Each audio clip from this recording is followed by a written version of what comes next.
আসসালামু আলাইকুম প্রিয় শিক্ষার্থী বন্ধুরা, আশা করি সবাই ভালো আছো। বেশি অর্থনীতি খুব গুরুত্বপূর্ণ একটি প্রশ্ন নিয়ে তোমাদের সামনে হাজির হয়েছি।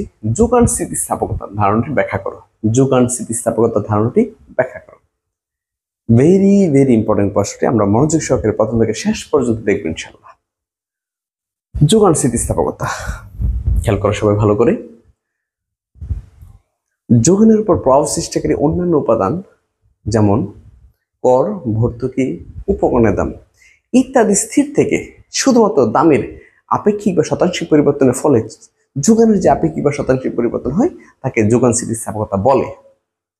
আমি আবার বলি, যোগানের উপর প্রভাব সৃষ্টিকারী অন্যান্য উপাদান, যোগানের উপর প্রভাব সৃষ্টিকারী অন্যান্য উপাদান যেমন কর, ভর্তুকি, উপকরণের দাম ইত্যাদি স্থির থেকে দামের পরিবর্তনের ফলে, দামের আপেক্ষিক বা শতাংশিক পরিবর্তনের ফলে, দামের আপেক্ষিক বা শতাংশিক পরিবর্তনের ফলে যোগানের যে আপেক্ষিক বা শতাংশিক পরিবর্তন হয় তাকে যোগান স্থিতিস্থাপকতা বলে, অথবা তার অনুপাতকে যোগান স্থিতিস্থাপকতা বলে। যোগান স্থিতিস্থাপকতার সংজ্ঞা দিয়েছেন অর্থনীতিবিদ কিয়ান ক্রস। একটু বানানটা লিখে দিই, Kiyan cross.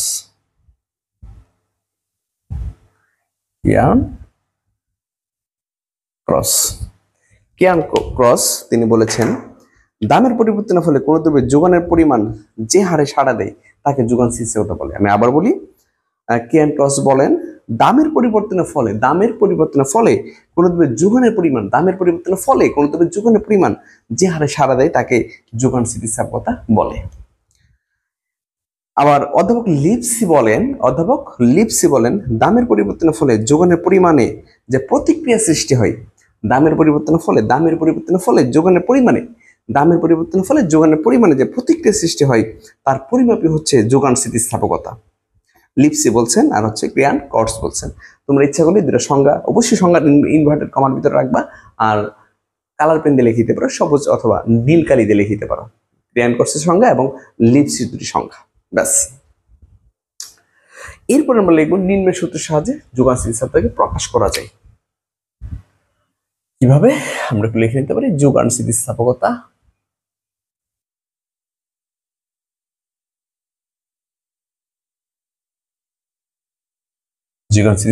Elasticity of supply. যোগান স্থিতিস্থাপকতা এখন আমরা লিখে নিতে পারি দামের আপেক্ষিক পরিবর্তন,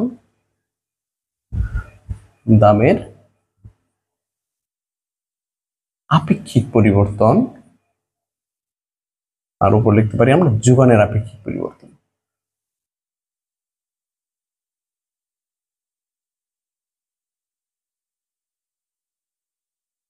যোগানের আপেক্ষিক পরিবর্তন কি করলাম আমরা, দামের আপেক্ষিক পরিবর্তন, আর উপরে বসলাম যোগানের আপেক্ষিক পরিবর্তন, ব্যাস। ওকে, এখন আপেক্ষিক পরিবর্তনের ফর্মুলা আছে, আমরা জানি যে কোনো কিছুর আপেক্ষিক বের করতে গেলে প্রাথমিক মান দ্বারা পরিবর্তনটাকে ভাগ করতে হয়। তাহলে আমরা যদি যোগানের আপেক্ষিকে যাই তাহলে আমরা দেখব প্রাথমিক যোগান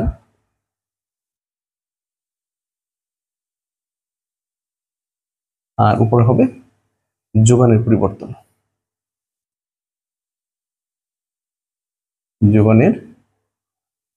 ঠিক একইভাবে নিচে হবে প্রাথমিক দাম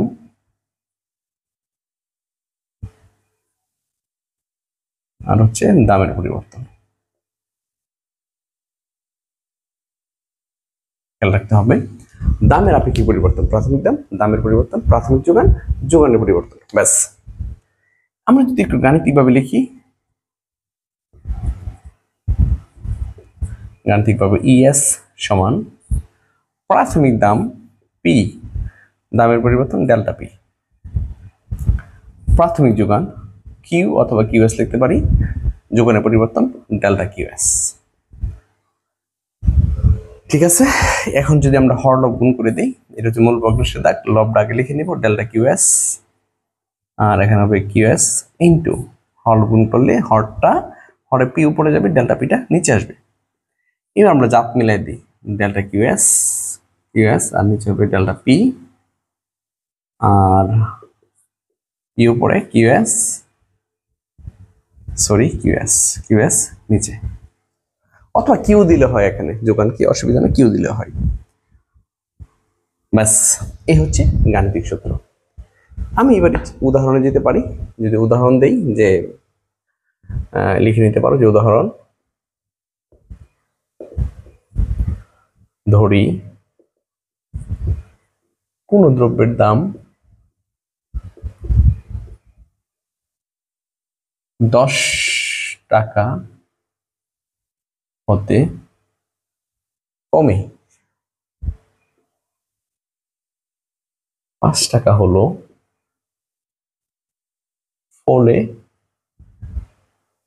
যোগান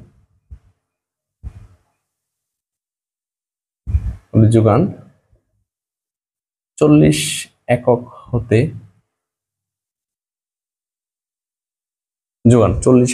কমে 20 একক হলো। হ্যাঁ, আমরা উদাহরণ লিখতেছি, ধরি কোনো দ্রব্যের দাম 10 টাকা থেকে কমে 5 টাকা হলো, ফলে যোগান 40 একক থেকে কমে 20 একক হলো। আমরা তো জানি দামের সাথে যোগানের সম্পর্ক বিপরীতমুখী, দাম কম সমমুখী, দামের সাথে যোগানের সম্পর্ক সমমুখী, দাম কমলে যোগানও কমে। আমরা লিখে নিব যে এক্ষেত্রে যোগান স্থিতিস্থাপকতা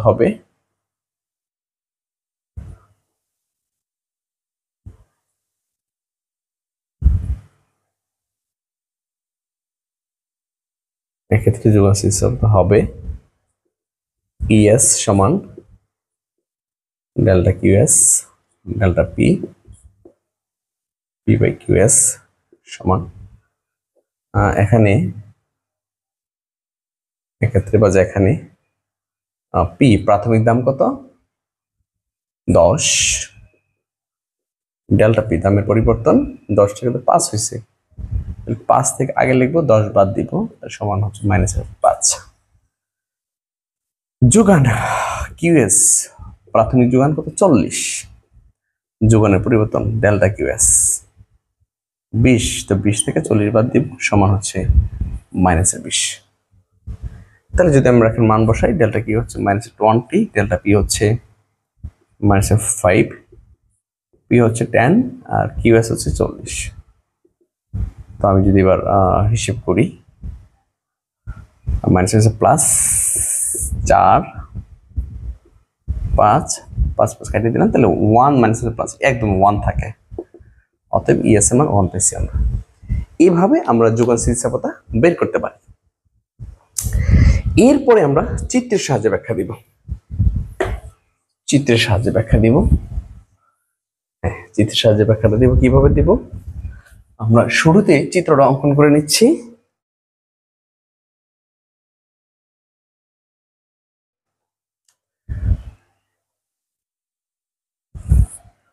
আমরা জানি যোগান রেখা বাম থেকে ডান দিকে ঊর্ধ্বগামী হয়, এই হচ্ছে যোগান, বাম থেকে ডান দিকে ঊর্ধ্বগামী হয়।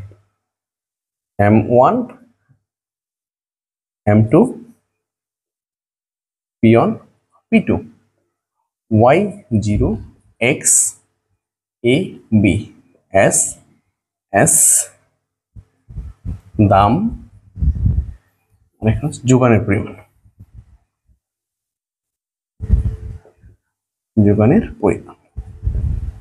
Quantity of supply. ব্যাস, ব্যাখ্যা কি দিব, চিত্রে ভূমিকে যোগানের পরিমাণ, লম্বকে দাম নির্দেশ করা হলো, ভূমিকে যোগানের পরিমাণ, লম্বকে দাম নির্দেশ করা হলো। চিত্রে দেখা যাচ্ছে দাম যখন OP1 চাহিদা পরিমাণ OM1, দাম যখন OP1 চাহিদা পরিমাণ OM1, দাম বেড়ে OP2 হলে চাহিদা পরিমাণ বেড়ে OM2 হয়।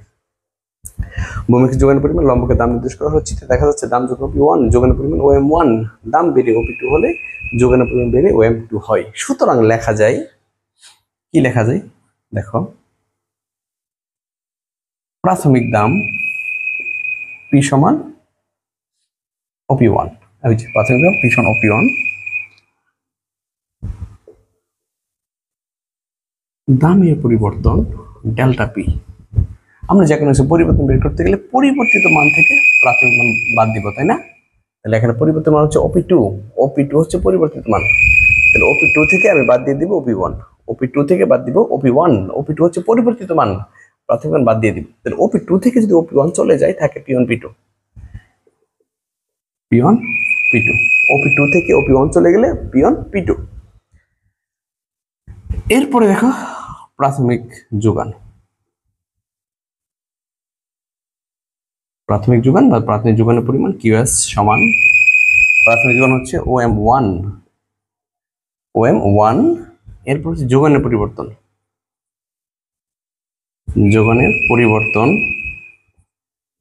ডেল্টা কিউএস, যোগানের পরিবর্তন ডেল্টা কিউএস। প্রাথমিক যোগান কিউএস সমান হচ্ছে ওএম 1, এটা ছিল প্রাথমিক যোগান। আর যোগানের পরিবর্তন হচ্ছে পরিবর্তিত যোগান হচ্ছে ওএম 2, এই ওএম 2 থেকে বাদ যাবে ওএম 1, এই ওএম 2 থেকে বাদ যাবে ওএম 1, তো থাকবে কেউ এই ওএম 2 থেকে যখন ওএম 1 বাদ দিয়ে দিবে থাকবে এমন M2, এটা থাকবে। এবার আমরা মান বসাই দিই, অতএব ES, elasticity of supply delta QS delta P by QS. তো ডেল্টা কিউএস এমন M2, delta P P1 P2, P হচ্ছে P1 আর কিউএস হচ্ছে OM1। হ্যাঁ, এটা ধনাত্মক, অর্থাৎ ধনাত্মক আসছে। আমরা তো জানি যোগান স্থিতিস্থাপকতা ধনাত্মক হয়ে থাকে।